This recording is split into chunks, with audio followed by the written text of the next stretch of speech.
Hello दोस्तों, ये कहानी है दिव्या की। दिव्या पढ़ने में बहुत ही होशियार थी और वह बड़ी होकर आईएएस बनना चाहती थी।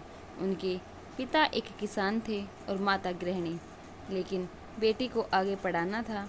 इतने उनके पास पैसे नहीं थे, फिर भी जैसे तैसे करके उन्होंने अपनी बेटी को शहर में भेज दिया पढ़ने के लिए और वह वहाँ मन लगाकर पढ़ने भी लगी।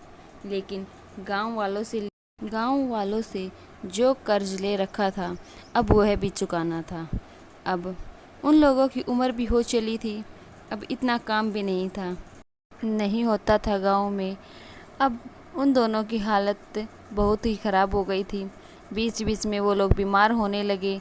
अब उनको अपनी बेटी के पास पैसे भी भेजने होते थे, तो उन्होंने सोचा क्यों ना हम गांव के सेठ से पैसे ले लें, अपना घर उसको बेच देते हैं। जब हमारी बेटी आईएएस ऑफिसर बन जाएगी तब हम उसे उनके पैसे लौटा देंगे और अपना घर वापस ले लेंगे। लेकिन ऐसा कुछ नहीं हुआ। वह सेठ के पैसे नहीं लौटा पाए और सेठ ने उन्हें वहाँ से जाने के लिए कह दिया और उन दोनों को इसी वजह से वह घर छोड़ना पड़ा। उन्होंने सोचा हमारी बेटी आईएएस, अब हमारा यहाँ कोई ठिकाना भी नहीं है और कोई हमारी सेवा करने के लिए भी नहीं है। क्यों ना हम अपनी बेटी दिव्या के पास चले, और वह दोनों शहर में चले जाते हैं। वहाँ दिव्या के ऑफिस के पास जाकर एक गार्ड से बोलते हैं कि आप हमें हमारी बेटी से मिलने के लिए कहें। तब गार्ड अंदर जाकर दिव्या से कहता है कि मैडम, आपसे मिलने आपके माता पिता आए हैं। ये सुनकर दिव्या के होश उड़ जाते हैं और सोचती है कि वो लोग यहाँ क्यों आए हैं, यहाँ इतने बड़े बड़े लोग बैठे हैं, देखकर क्या कहेंगे।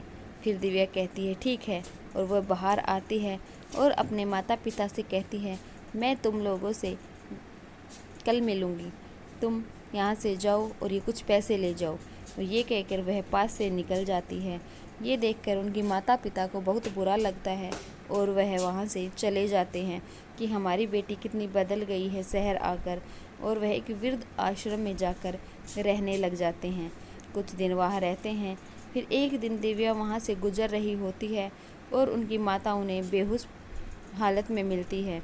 यह देखकर दिव्या उन्हें उठाकर हॉस्पिटल लेकर जाती है और उन्हें अपनी गलती का एहसास होता है कि मैं शहर की चकाचौंध में आकर अपना सब कर्तव्य भूल गई। ये बात कह के वह अपने माता पिता से माफ़ी मांग लेती है। अगर वीडियो अच्छी लगे तो लाइक और सब्सक्राइब करें।